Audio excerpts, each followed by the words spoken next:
From a very young age, I've always had these stereotypes that I had to fight with and go against. So for me, another one really didn't bother me. Not just because of my gender, but because of my sexuality and because of my color. You know, if you look, is she a girl, is she a boy, is she black, is she white, is she, what is she? Box. Doesn't move. Okay.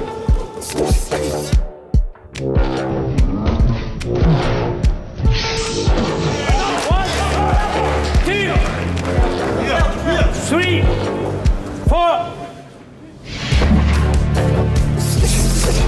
Stop.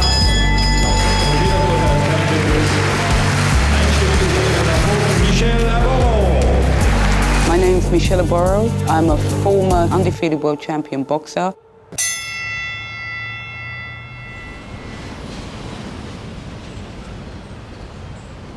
I grew up in Peckham, happy Lagos, little Lagos. And in England, boxing is very much part of the fabric of society. Every Sunday, boxing would be on. So it was something that you'd sit down as a family and you'd watch boxing matches. So it's really, really part and parcel of being a British person. You've got to know your boxing a little bit.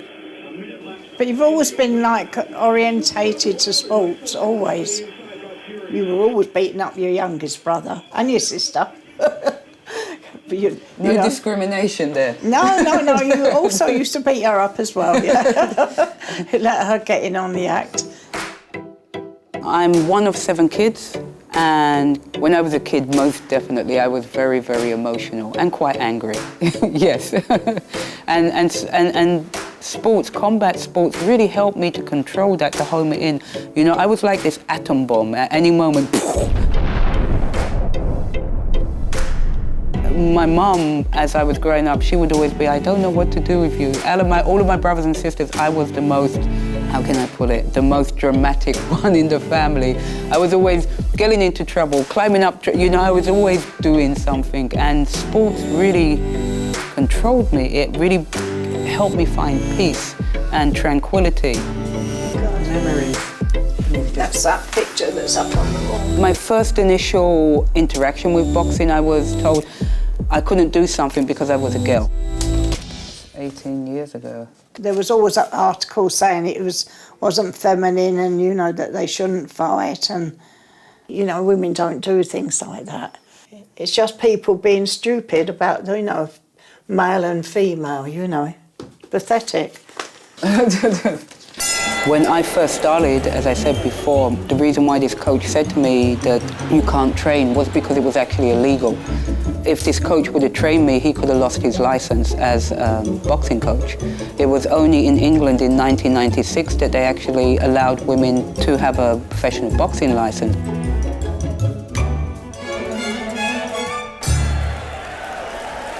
I think you were looking for a way to get the excess energy you had out of you, because you could never stay still or in one place for very long. You were always very, very active. I won the arm wrestling competition, yeah, and you beat everyone by a mile. That was fun. They were all so fed up with it. Where I grew up in London, there were 3 different boxing gyms in that area, and I went to a boxing gym that was about 5 minutes walk from my mum's house. Bye-bye, Mum.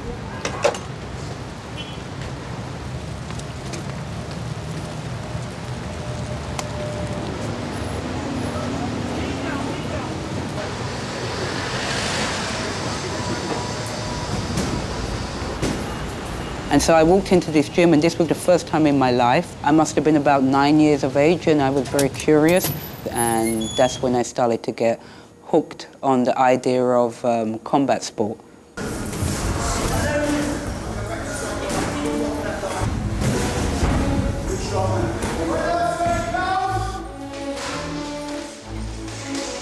I must say I was really blown away with the majestic beauty of boxing, because there were these guys in the ring, and to me they looked like these ballet dancers, you know, beautifully choreographed movements. And it wasn't about them punching each other. That wasn't the part that really, really amazed me. It was the part of how they could not be hit.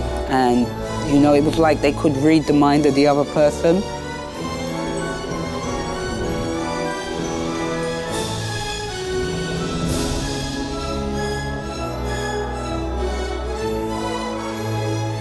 I totally fell in love with boxing.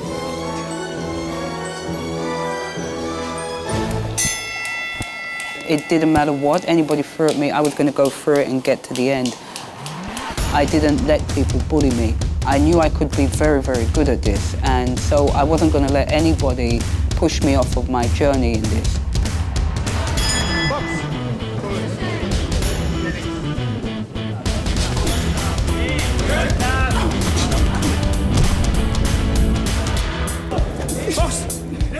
I didn't have sponsors. I didn't have a big promotion team. I had to work full-time jobs. 1, 2, 3.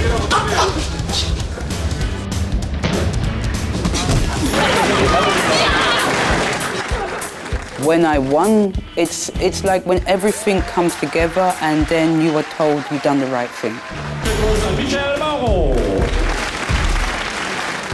It really installed in me that I had made the right decision. It gave me the ability to believe in anything is possible.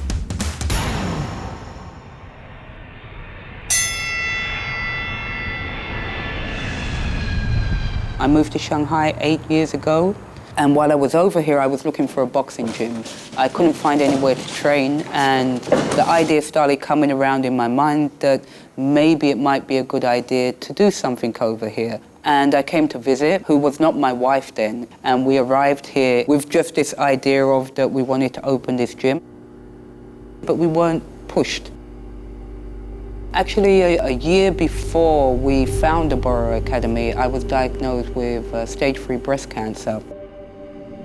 I think being diagnosed with cancer, this gave me that push that made me want to get this done before I don't know what, you know, the idea of legacy. And so that was very predominant in my mind. I was thinking I could die from this. I didn't know. There was nobody telling me you'd be 100% fine, and it had started to travel through my body. And of course I tried every preventative there was out there, because one thing we all want to do as human beings is we want to survive, you know, and I wanted to survive. I wasn't ready to die yet. But then you get through the night, you wake up in the morning and it's okay, you know, and you move on. And because I was still teaching through the time when I was going through treatment. Time! Let's lose the ropes. Good job, guys.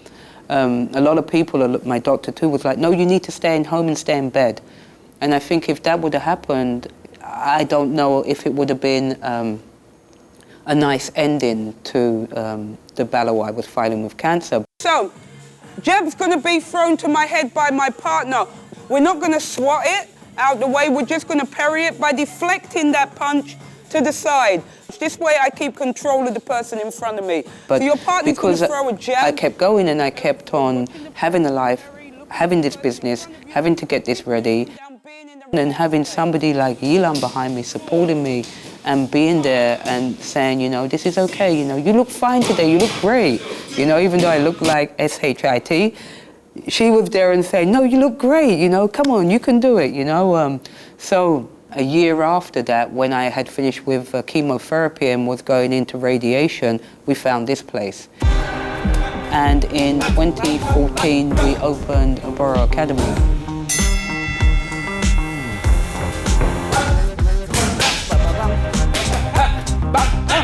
I come back with a right uppercut. Bap, bap, bap, bap. Very nice.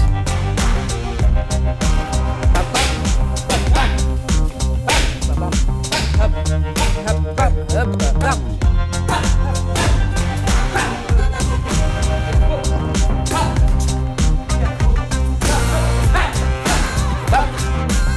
Mind the hair.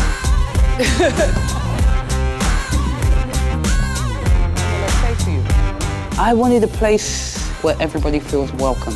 We really pushed hard to make it feel different from other boxing gyms, that when you walk in the door, you're not confronted with that very typical stereotype boxing gym, that you come in and people greet you, make you feel welcome. The people that come to our academy, Aboro Academy, are everybody that I expected, that I wanted, that I dreamed of having. 5 seconds, last round for you guys. 3, 2, 1, let's go, box. It's like the United Nations here, you know, you have people from all walks of life, from all countries in the world, you know, from an athlete on a very high level to a person that has never ever trained before and never ever thought about boxing before.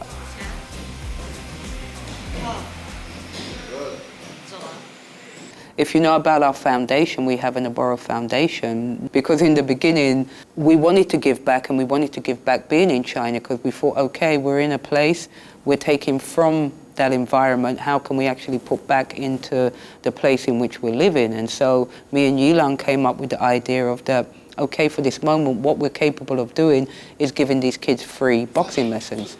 So one kid turned into basically 21 kids along the way, and we were giving them 3 times a week free boxing lessons. It was after I was clear for 5 years. We spoke about having a child as a same-sex couple, and we went ahead and done it. Life being a mother has changed what I want in life, what I want to do, what I want to be, where I want to go. In Shanghai, you don't have these blue days very often, where the sky's like piercing blue. The sky was like that on the day she was born. And so when we looked out the window and saw this, we were like, wow, look at this day, it's amazing, you know? And we didn't really have a name, because we didn't know if it would be a him or a her, because we didn't have the sex identified. We wanted to be surprised. And so when she was born, then we realized she was a she. So we called her Blue Stella, which means blue star. And my mum's name is Stella.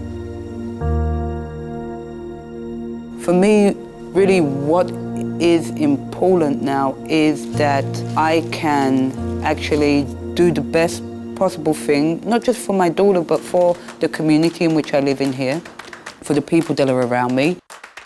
I want people to actually understand the beauty and grace that I found in boxing. What people think of boxing is this angry, aggressive, violent sport is far away from what actually boxing is. Fighters, are you ready? Okay, the outcome of what you're training is to heal another person. But it is not in a violent way, because if you think in an aggressive, violent way, you're not able to do what you can do in a ring.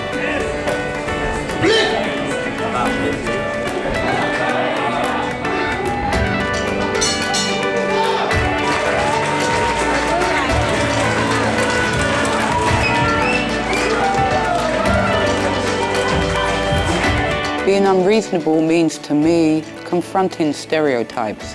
Me as a person, as a human being, I believe I have the choice to be who I want, and I don't have to adapt to your wants or will. And that's how I've lived my life.